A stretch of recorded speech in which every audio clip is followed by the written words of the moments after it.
Saindo de casa agora, vamos ajustar os relógios, que hoje eu lembrei do relógio. 2 minutinhos para 8 da manhã. E lá vamos nós.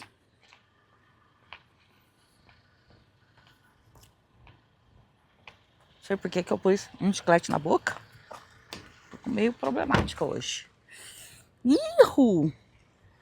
Hoje é dia que dá pra explorar bastante esses 30 minutos na vizinhança. Vou começar com uma caminhadinha mais tranquila de 2 minutos. E acelerar o passo. 1 minuto e correr 20 segundos. Hoje é o último dia desse protocolo, que eu acho que talvez eu vou ter que estender mais uma semana, né? Porque eu fiz tão meia boca a questão da corrida mesmo.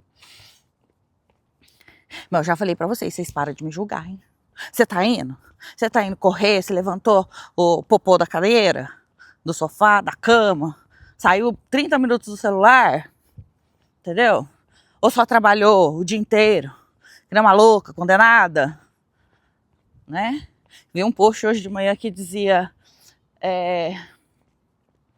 que a sua rotina seja tão importante que você caiba nela durante o seu dia. Bem verdade isso. Eu não me colocava na minha rotina de jeito nenhum. E agora nós estamos aqui, ó, nesse processo. Dia 8 do desafio 160 dias correndo. Mas nem tanto. Mas os dias estão ali, ó, contadinhos. Ontem, quando eu saí à noite, que o celular acabou a bateria e tudo, eu ia falar, né, esse pensamento que eu tive, que o desafio, ele está fazendo bem para mim, mais no aspecto mental do que físico. O fato de eu conseguir sair todos os dias para fazer algo que está relacionado à atividade física, isso para mim já é assim, uau! É muito bom. Opa, não é correr não, agora vou acelerar o passo. Que legal que eu tô conseguindo, né? Então, está elevando meus níveis de autoestima, de capacidade, de percepção, de persistência, resiliência e todos esses ênsias aí que a gente precisa, né? E eu acho que, na verdade, não é que eu acho, não. Eu realmente sei que o benefício do corpo, da saúde do corpo, emagrecer, melhorar o condicionamento físico, vai vir no processo. Então, fazer esse desafio, ele está me trazendo mais saúde mental neste momento, nesses 8 dias, do que qualquer outra coisa. Ai, então você não tá cuidando do corpo? Eu acho que tô. Ué? Só porque o foco principal não é esse? Não é que não tá? Tô. Agora vamos uma corridinha. Mas não tem esse objetivo específico. Porque se eu fizesse mais algum propósito comigo mesma para emagrecer, provavelmente eu não teria chegado no dia 8. Com certeza, não. É como se eu tivesse já criado um bloqueio gigante sobre essa coisa de corpo. Até porque eu sou um pouco avessa, né? A essa coisa da padrão, né? Todo mundo tem que ser magro. Eu não tô romantizando obesidade. Obesidade é uma doença. Eu sou uma obesa doente. Eu tenho, e neste momento eu carrego, né, as consequências da doença da obesidade, mas a realidade é que a obesidade ela não começa na pança, ela começa aqui. A obesidade começa na cabeça. 90% do meu problema com peso é comer minhas emoções, literalmente, mesmo comendo pouco. E o fato de eu comer pouco agrava, porque quando eu fico num estado muito denso, de emoções baixas, muito, de baixa energia, baixa motivação, o pouco que eu ia comer, eu acabava fazendo escolhas ruins. Não da maneira que a maioria pensa, né? Por exemplo, você come muito doce, muito chocolate. Não, já falei. Meus 2 crimes. Good morning. Meus 2 crimes é bolo simples e sorvete derretido. Lembre-se, derretido. Então, quando eu tinha que... Eu estava exausta, chateada, deprimida, sei lá o que fosse, e com fome, ao invés de eu escolher um prato de alimento saudável, eu ia lá e comia esses 2. Ai, gente, teve fases. Gente, eu sou de... Ai, meu Deus. Lembrei de uma coisa agora. Coitada da Angélica.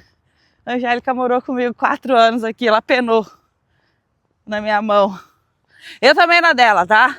Vocês não veem, não. Filha é o trem. Quero nem saber, não.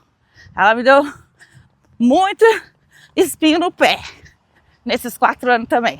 Mas a questão é a seguinte: quando eu gosto de alguma coisa, né, de alguma coisa para comer, quando eu descubro um alimento novo e aquilo faz uau, isso é incrível. Já não tô conseguindo mais, ó. 3 segundos eu corri. Eu quero comer aquilo todo dia. Aí teve a fase da boba. Gente, eu tacava um terror nessa boba, Cecília. No tempo que ela morou aqui, ela amava comprar boba. E eu falava, Deus me livre. Vocês vão comer esse trem aí de chinês, esse negócio horroroso, essas gomas, essa água de batata com goma, geralmente verde, e com chá. E eu vou falar pra vocês, gente, eu tenho trauma de leite com chá. Desde criança, eu detesto leite com chá. E na minha época de criança, às vezes a minha mãe, não por nada assim, porque talvez ela gostasse, fazia leite com chamate, meu Deus do céu. Não tem coisa pior no mundo do que leite com chamate. Não era questão de pobreza, não era nada, tá? Acho que era gosto dela, talvez ela, né, consumia isso na infância dela, eu não sei. Tanto que assim, sopinha de bolacha Maria, bolacha de maisena, desculpa, sopinha de bolacha de maisena com café com leite, ou farinha de milho com café com leite, nossa, eu amava, ia na casa da minha avó Maria para comer essas 2 coisas. Então não tinha nada a ver com questão financeira, provavelmente era um gosto dela, e quando ela me oferecia, meu Deus, era tortura. Então eu nunca gostei. E aí, chinês, eles tomam muito chá com leite. E a boba, geralmente, é chá com leite. E a Cecília e a Angélica viviam me pedindo para levar elas para comprar boba. E eu falava, vocês são loucas. Esse negócio é... Só de olhar para isso, eu tenho repugnância. Até que um dia, eu caí na besteira de perguntar para elas, nossa meninas, como é que vocês gostam disso? Chá com leite. As 2 me olharam assim, oxe, mãe, como assim? Não tem chá não. Eu falei, como assim não tem chá? Não é matcha, não é chinês, que não é lugar de chinês. Eles têm essas opções lá. Eles têm muita opção de chá com leite. Mas a boba a gente compra. Aí começou. Aí começou meu desastre da boba. A boba que a gente compra, mãe, é Brown Sugar Milk. Eu, interessante. E aí a Cecília tava tomando uma, né? Eu falei, tá bom, vai, então vou experimentar esse daí aí. Pronto. Perdi a linha do carretel. Gente, o negócio é tão bom. Aquelas bolinhas que eu achava que era disgusting, é uma gelatina de tapioca. Cara, é bom demais! A Brown Sugar Milk. Não, é Black Sugar. Black Sugar, não é Brown Sugar, não. É Black Sugar. Era bom demais. E aí foi um desastre total. Porque nisso nós começamos a testar a grande maioria de lojas de São Francisco que vendiam boba. Então a gente foi em várias, por muitas vezes, até que a gente descobriu a Little Sweet, que é uma... Não sei se eles estão em patamar de franquia, mas tem mais de uma unidade na Bay Area. Descobrimos uma perto de casa. Que dava para ir buscar a pé. Se quisesse, né? Que nós não caía. Nós pedia Uber. Ai, gente, aí acabou. Aí acabou tudo. Eu sei que eu acho que eu tomei boba Black Sugar por, sei lá, 8 meses seguidos. 8 meses. Eu chegava em casa, o desespero era: vou comprar boba. Vou comprar boba. E eu trocava qualquer refeição do dia pela boba. Eu sabia que não era correto, que estava errado. Lógico, eu não sou tonta, eu sou tapada. Mas aí é que está. Por isso que eu falo que vencer a obesidade é primeiro um trabalho mental, depois é um trabalho físico. E os meus níveis de cortisol naquela época eram altíssimos. E a grande maioria deles por causa do trabalho. Especificamente uma família que me deixava assim totalmente desregulada. E aí para me regular, igual um bebezinho, né? Como diz a minha amiga Eliane, eu tenho alma de criança. Para me pegar no colo e fazer nananenê, eu tomava boba. E foi 8 meses. E nesses 8 meses eu engordei 10 quilos. Foram os últimos 10 quilos dos 30. Até que eu falei, cara, eu tô me matando. Eu tô me matando conscientemente. Eu não podia dizer que era inconsciente, porque eu sabia os efeitos drásticos que a boba estava causando. E nem assim eu conseguia parar. Sair de São Francisco... Não de São Francisco, não. Gente, eu amo aquela cidade, eu repeti isso milhares e milhares, infinitamente vezes. Eu amo São Francisco. Mas o local, exato, o local que eu morava. Então, sair daquele estúdio foi, acho que o primeiro pontapé para o start da cura mental. Good morning! Então, o ambiente, ele fala muito sobre nós. Ele modela, ele limita, ele expande. E pra você, cara, eu tiro o chapéu. Mas assim, tipo, deito no chão e viro um tapete vermelho pra pessoa passar em cima. Das pessoas que cresceram, tiveram principalmente sua infância em ambientes tão hostis, e venceram na vida. Venceram na vida. Já falamos sobre essa questão aí de percepção do que é sucesso, né? Mas eu quero dizer assim, pessoas que, apesar de tudo, não comem boba compulsivamente todos os dias para amortizar uma dor, uma emoção, um descontentamento, uma frustração. Eu tiro o chapéu, a gente faz assim, ó, bato palma, em pé, ovaciono, porque eles merecem. Então, sair daquele ambiente onde eu morava, e você vê, é de pessoa para pessoa.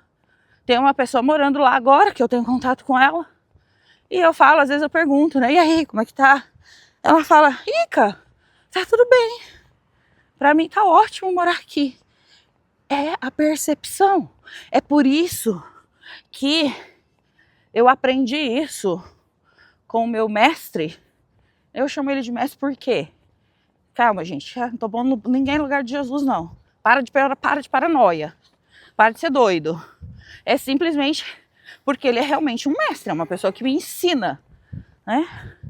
Então, como eu sou professora e eu fui mestra de muitas crianças, e isso nunca fez eu inflar me comparando a Jesus nesse ponto. Não é esse mestre aí não, gente. Respira. Tá difícil respirar aqui. Respirou aí? É isso aí. Então eu tenho um mestre que ele me ensinou essa frase. Good morning. Ele me ensinou essa frase. O nosso ponto de vista cria a nossa realidade. Vocês vão me ver falando isso aqui várias vezes. Porque eu só consegui entender isso pela repetição. Pela repetição. E ainda tô aprendendo, tá? Às vezes acontecem coisas que eu acabo olhando e no meu ponto de vista eu falo, meu Deus, por que isso aconteceu? Aí pronto, já ferrei com tudo, já criei um ponto de vista fixo, já levantei um monte de barreira sobre aquela situação e aquilo se torna intransponível ou causa assim um transtorno gigantesco. E no meu ponto de vista, morar naquele estúdio, nas condições que eu morava, me faziam mal, mentalmente. O fato de eu ter vindo para Elk Grove e morar agora no lugar que eu moro, na casa que eu moro, né? Aquele ambiente mudou completamente. É como se meu cérebro tivesse dado uma guinada de 180. Não pode ser 360, né? Que volta para o mesmo lugar. Então eu saí de um ponto A e fui para um ponto B que fez, assim, um benefício enorme. Hoje, o maior benefício que eu tenho disso é justamente comer menos as minhas emoções. Não é que eu não como nada ainda. Tanto que ainda tem lá o sorvete de peanut butter, o sorvete de amendoim. De vez em quando ele aparece. Mas, nossa, não preciso tomar mais boba todo dia. Isso já é uma grande vitória. Faz 8 dias que eu saio de casa para fazer o desafio. Isso daqui tá no top dos tops. Na hora que chegar nos 160 dias, eu acho que eu vou eternizar esse momento, entendeu? Vou cristalizar, vou colocar, fazer um amuleto, uma estátua, um trem lá, para toda vez que eu olhar, falar, opa, você fez 160 dias. Vou me autotrofear, vou me dar um troféu para mim mesma desse feito histórico na minha vida. Ai. Uau. Deixa eu ver. Aí, ó, falta 10 minutinhos só. Eu vim por um caminho, tô passando no parque totalmente hoje. Contornei ele inteiro. Essa é a segunda parte. Ele vai até lá e depois tem uma curva para lá. Já fui naquela curva, já fui até o fim dele. Agora tô voltando. Que eu acredito que vai dar os 30 minutos. Assim, apesar de o protocolo dessa semana ser 30 minutos, aí eu vou ter que trabalhar minha mentalidade mais uma vez. Porque eu faço 30 minutos sofrido. Verdade seja dita. Eu vou ficar aqui. Só porque eu tô na câmera eu posso mentir, fingir o que eu quiser? Poder nós pode, mas eu não quero. Eu faço sofrido. 30 minutos pra mim é sofrido. Não é difícil. Aí que tá, gente. Vocês têm que entender uma coisa. Existe muita diferença entre difícil e aquilo que te incomoda ao extremo. Porque nem sempre o que te incomoda ao extremo é difícil de ser feito. Gente, andar 30 minutos, uma corridinha de nada, não é difícil de jeito nenhum. Se você não estiver assim, inválida, né, suas pernas estão funcionando, de boa, não vai infartar, tá? Não é difícil. Mas a nossa cabeça trabalha contra. Por quê? Por causa do bloqueio, né? Meu mestre, ele dá um treinamento, eu ainda não fiz. Deveria, mas não fiz. Que chama chaves de desbloqueio. E faz muito sentido. Porque tem coisas que a gente realmente só vai alcançar quando a gente desbloquear. Se a gente não desbloquear aquilo, aquela emoção, aquela ferida, aquele trauma ou aquela limitação que te paralisa, você não consegue dar um passo para frente. Ou você dá o passo para frente, meia boca, sem se dedicar àquilo, né, 100% mais o mais 1%, enfim. E as coisas vão indo por um caminho que depois fica tudo realmente difícil. Então, eu tenho aprendido a duras penas que a dificuldade, a grande maioria das vezes, é a gente mesmo que cria. Você cria a sua própria dificuldade e você nem percebe. E aí depois você senta no chão e chora que nem um bebê, sem saber o que fazer. E eu tô falando pra você e tem 3 dedos apontados pra mim, tá? Então, eu estou me autodizendo. A gente cria as nossas próprias dificuldades. Porque se o nosso ponto de vista fosse de que tudo é para nosso bem, absolutamente tudo é para o bem.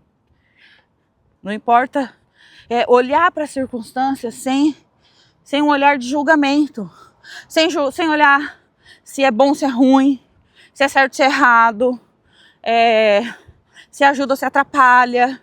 Olhar para as coisas que acontecem na sua vida, para as circunstâncias, de maneira que você sempre vai pensar, ok, neste momento eu ainda não estou vendo o lado bom disso, mas ele vai aparecer porque tudo é para o bem. Se não fosse assim, não teria o versículo lá, né? Todas as coisas concorrem para o bem daqueles que amam a Deus, ou seja, daqueles que se auto-amam, tem um auto-amor evoluído, porque Deus, ele está em você, né? Não está do lado de fora. Então, se você se ama de fato, você sempre vai olhar para tudo pensando, tudo é para o bem. E agora, óbvio que não podia faltar esse momento do dia, eu estou perdida, completamente perdida. Ok, aqui é o parque, ali é o playground, vou atravessar aqui numa corridinha, para os carros não ficarem desesperados que eu tô no celular. E eles ficam assim, essa pessoa tá no celular, em vez de atravessar a rua, fica conversando, fica distraída. Então, vou dar uma corridinha básica. E agora, já achei, já me achei. Vamos ver se eu consigo atravessar. Tá movimentada essa rua. Não sei se é porque eu dificilmente estou aqui no período do dia. Não tinha percebido que o bairro tem um movimentozinho. Interessante até. Ok. Laguna Oaks. É daqui que eu acho a minha casinha. Estamos a 7 minutos. Vai passar um pouquinho. Aí, tá vendo? Eu disse que pra mim era desafiador, né? Andar mais de 30. Hoje eu vou andar fatalmente. Querendo ou não. Porque no ponto que eu estou aqui, no ritmo que eu estou andando, vai levar mais agora de 6 minutos para chegar em casa. O universo tem uma ajudinha, né? Peraí, deixa eu pôr aí uns 3 minutinhos extra para ela ir já se preparando para aumentar a quantidade de minutos. E eu espero que eu esteja certo, porque se eu tiver perdida mais uma vez, não vai ser mais só 6, né? Minutos de acréscimo, serão mais. Tô aqui na expectativa de que eu estou certa desta vez. Ok. Passinho acelerado. E o desafio de hoje, o 8º dia, está chegando ao fim. Uau! Tô sentindo um pouquinho o joelho nesse momento. Não sei se é porque eu andei ontem à noite muito tarde. Talvez não deu tempo de recuperar tudo, né? Que agora é muito cedo, perto, tipo... Não deu 10 horas, né? Entre uma caminhada e outra. Mas tá tudo bem, é só hoje. A gente aguenta. Só um pouquinho. Ai, gente do céu, eu tô perdidérrima. Eu tinha certeza que eu estava certa. Agora eu vou até o fim aqui desse parque, desse lá. Eu tô com a sensação que eu tô andando pro lado oposto. Angélica! Angélica, gente, é especialista em pegar o ônibus no sentido contrário. Aí ela ligava pra mim: mãe, de novo, mãe, eu peguei o ônibus no sentido contrário. Aí quando eu tava disponível, quando eu tava em casa, eu falava: onde você tá, Tita? Tô em tal lugar. Ela: fica aí que eu vou te buscar. Quando eu tava trabalhando, aí eu ficava lá, consolando a distração dela, até ela parar de chorar. Fazia mal pra ela isso. Eu tô rindo aqui porque é muito engraçado de qualquer forma, porque eu também faço isso. Mas fazia mal pra ela. Ela ficava mal, ela se sentia diminuída, pegando ônibus no sentido oposto. Gente, foi muitas vezes, não foi uma vez, não foi duas. Tipo assim, não era sem querer, entendeu? Era proposital. O melhor bullying é aquele que você pratica em família. Esse é ótimo. Faz bem, deixa a gente forte, saudável. Lá vem vocês, para de me julgar. Ai, eu sofri muito bullying. Em casa, tô falando bullying caseiro, tá? Pai, mãe, irmãos. Ai, gente, eu sou da geração que é essa daí mesmo. Tem 51 anos. Provavelmente a Sofiana não vai fazer. Mentira, duvido. Que a Lisbela e a Flor não sofrem um bullyingzinho também. Hoje a gente sente e ri. É muito bom. É muito bom. Se bem que eu não lembro, sabe? Dos meus pais, óbvio, dos meus pais nada. Eu nem tenho memória da minha infância com pai e mãe. Tenho memória da minha infância na escola, na igreja, com amigos. Do meu pai e da minha mãe não tem. Zero. É assim, às vezes eu tento puxar e vem assim, um dia que o meu pai me levou para pescar e o anzol grudou aqui. Mas aí o que lembra é o anzol, né? Que grudou aqui e foi um pega pra capar. Aquele anzol grudado no pescoço. E a da minha mãe, as lembranças que eu tenho é tudo, 100% delas relacionada à igreja ou ao salão. Mas essa memória de construção de memórias com meus pais não tem. Não, nenhuma, é zero. E tá tudo bem. Já passei da fase de julgá-los e criticá-los e colocar neles a culpa da merda que eu fazia na vida. Tudo bem que teve uma parte que isso pesou um pouco, óbvio que sim. Mas já passou.